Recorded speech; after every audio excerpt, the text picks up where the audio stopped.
Thank God, thank you so much God. हे भगवान, thank you so much. Thank you कि NCB department के पास जुबान है। Thank God, thank God, thank God कि एनसीबी डिपार्टमेंट के पास जुबान है। अगर जुबान नहीं होता, बोल नहीं पाता, मुंह पे टेप बंधा होता, तो आज के दिन अर्णव गोस्वामी गैंडा होता और समीर वानखेड़े के मुंह पे कालिख पुती रहती। मुंह पे कालिख पुता रहता। मुंह पे कालिख पोत दो समीर वानखेड़े के। और अर्णव गोस्वामी गैंडा है, गैंडा है, गैंडा की खाल वाला है। ये तमाम बातें हो जाता। पूरा विश्लेषण करने वाला हूं इस एपिसोड में। नमस्कार, आप देख रहे हैं तिवारी भैया, मैं हूं वेद प्रकाश। आखिरकार मुझे क्यों बोलना पड़ रहा है कि एनसीबी के पास जुबान है? बच गया। वरना अगर एनसीबी के पास जुबान नहीं होती, यही एनसीबी जिसने आर्यन खान को कुछ महीनों पहले गिरफ्तार किया था उस क्रूज पे, कि जूता में, बैग में, मुंह में, कान में, पॉकेट में तमाम चीजें लेके गए थे, ये सबूत एनसीबी ने दिखाया था। बाकायदा समीर भाई ने इसको जनता जनार्दन के बीच में सबूत भी दिखाए थे।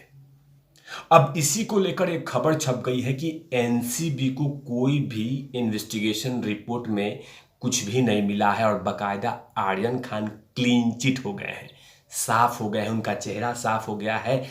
और एसआईटी जो जांच कर रही थी उसमें कोई सबूत नहीं मिला है शाहरुख खान के बेटे के खिलाफ। मतलब शाहरुख खान के बेटा पूरा तरह से क्लीन चिट हो गया है, कोई भी उस पर दोष नहीं है, उस पर कोई गलती नहीं है। तमाम चीजें इस सबूत में लिखा हुआ बाकायदा ये देखिए, इस प्रिंट मीडिया में छप गया। और जैसे ही ये खबर छपी, जैसे ये खबर आई, तो पूरी तरह भारत में आग की तरह फैल गई। अब वो तमाम चिलगोजे पत्रकार, चाय बिस्कुट के पत्रकार इतनी खुशियां मनाए जैसे कोई त्योहार हो।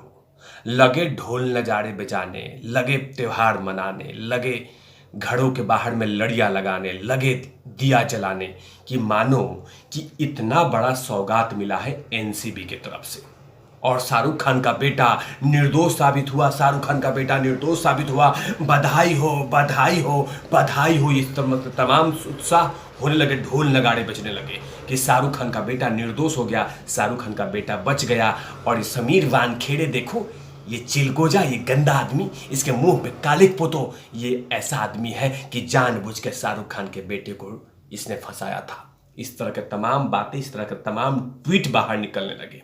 सारी ट्वीट दिखाऊंगा उन तमाम चिलगोजे पत्रकार, अपने आप को राष्ट्रवादी पत्रकार कहते हैं, कि मैं राष्ट्र का पत्रकार हूं, राष्ट्र की बात करता हूं। लेकिन एक कटिंग पे पूरा कहानी लिख दिया कि अर्णव गोस्वामी गैंडे की खाल की तरह है, समीर वानखेड़े के मुंह पे कालिख पोतनी चाहिए, गोबर से लपेटो। ये तमाम बातें शुरू हो गई सिर्फ एक प्रिंट मीडिया के उस स्टोरी पे। लेकिन इसीलिए मैं थैंक यू सो मच बोल रहा हूं कि बाकायदा जब ये खबर छपी, उसके बाद एनसीबी के स्पेशल ऑफिसर सामने आए और कहा कि जो कुछ मीडिया में छपी है वो तमाम खबरें झूठी है, तमाम खबरें गलत है। ये खबर छापने से पहले एक बार एनसीबी के वो तमाम ऑफिसरों से बात कर लेना चाहिए था जो बातें इसमें लिखी गई है। मतलब जैसे ही ये खबर छपी, आग की तरह फैली। आज जैसे ही अर्णव गोस्वामी पे लांछन लगाना शुरू हुआ, समीर वानखेड़े पे लांछन से लगाना शुरू हुआ, और पूरी बातें ये फैलने लगी कि एनसीबी ही दोषी है, उसका ऑफिसर दोषी है, उसका वर्कर दोषी है, तमाम चीजें शुरू हुआ। और उसके बाद ढोल नगाड़े बनने शुरू हो गए। लेकिन एनसीबी सामने आई और उस तमाम लोगों को आईना दिखा दिया कि जो खबर छपी है वो बिल्कुल गलत है, फेक है। अभी भी इन्वेस्टिगेशन चल रही है और हमने कहीं पे भी आर्यन खान को क्लीन चिट नहीं दिया है, कहीं पे भी उनको ये नहीं कहा है कि ये निर्दोष हैं, कहीं पे भी कोई कुछ नहीं कहा गया है। लेकिन इसी को लेकर वो तमाम चिलगोजे पत्रकार अपने आप को राष्ट्रवादी पत्रकार कहते हैं, लेकिन जहर उगलना शुरू कर दिया। वैसे भी उनको अर्णव गोस्वामी के खिलाफ जहर बोलना पड़ता है। ये मौका भी मिल गया कि अर्णव गोस्वामी को नीचा दिखाना है, अर्णव गोस्वामी के खिलाफ गलत बोलना है, ये मौका मिल गया, तो उसको कैसे छोड़ सकते हैं। और इसी को लेकर उन्होंने बहुत ऐसी ऐसी बातें बोली जो कि बातें नहीं बोलनी चाहिए था अर्णव गोस्वामी की अर्णव गोस्वामी जिस तरह के पत्रकार हैं, राष्ट्र की बात करते हैं, उसके बारे में इस तरह की भाषा नहीं बोलनी चाहिए था। लेकिन देश के राष्ट्रवादी पत्रकार अपने आप को कहने वाले सड़क छाप भाषा का इस्तेमाल किया। पहला नाम था अजीत अंजुम। इन्होंने लिखा, जैसे ही ये एविडेंस सामने आया उसके बाद लिखा, इस समीर वानखेड़े की करतूत अब मोदीवादी मीडिया के साथी लोग कुछ कहेंगे, कुछ बोलेंगे। शाहरुख खान और उनके बेटे के खिलाफ दिन रात बाग देने वाले मुर्गे कहाँ हैं। मतलब मुर्गा भी कह दिया गया समीर वानखेड़े को, अर्णव गोस्वामी को, जैसे ही ये सामने सबूत आए। उसके बाद संजीव पालीवाल लिखते हैं, ये भी कोई पत्रकार होंगे, समीर वानखेड़े की करतूत सामने आ गई, क्या होगा एक्शन। मतलब इन्होंने भी कह दिया कि समीर वानखेड़े की करतूत सामने आ गई। लेकिन थैंक गॉड एनसीबी सामने आके कह दिया कि कोई भी ऐसा, हमने अभी ऐसा नहीं कहा है क्लीन चिट के लिए, लेकिन करतूत भी कर दिया गया। देखिए कितनी जहर था। साथ में नरेंद्र नाथ मिश्रा लिखते हैं कि आर्यन खान के ड्रग्स के धंधे में था ही नहीं। एनसीबी को महीने की जांच में उसके खिलाफ कोई सबूत नहीं मिला। यह शुरू से उगाही और परेशान करने वाला मामला लग रहा था, ये पत्रकार महोदय ने कह दिया।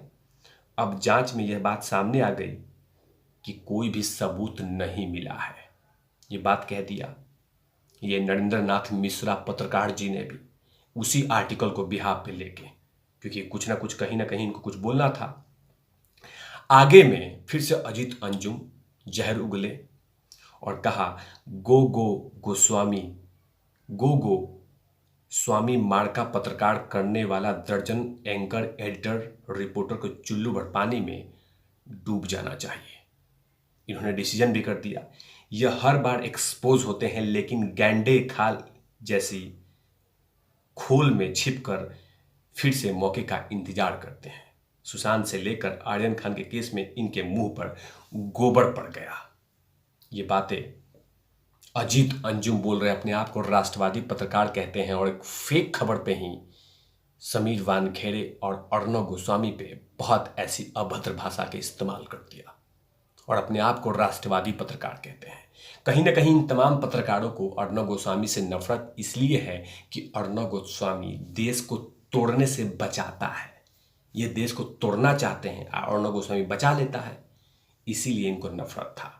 जब अर्णव गोस्वामी जेल में गए थे तो बाकायदा इन्होंने फेस्टिवल मनाया था। आज जिस दिन आर्यन खान जेल में गए थे, बाकायदा इन्होंने मातम मंगाया था। लेकिन जैसे ही ये फेक खबर आई तो ढिंढोरा पीटना शुरू हो गया, ढोल नगाड़े बजने लगे कि देखो एनसीबी ने इनको निर्दोष साबित कर दिया।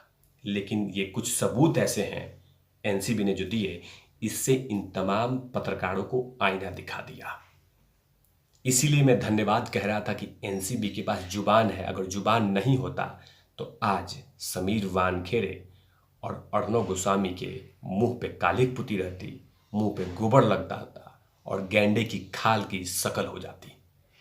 देखिए कितनी भाषा बोली जा रही है अर्णव गोस्वामी और समीर वानखेड़े के लिए। तब तक के लिए आप देखते रहिए तिवारी भैया। मैं हूं वेद प्रकाश, कैमरामैन ध्रुव लाठी के साथ। Open out lovies.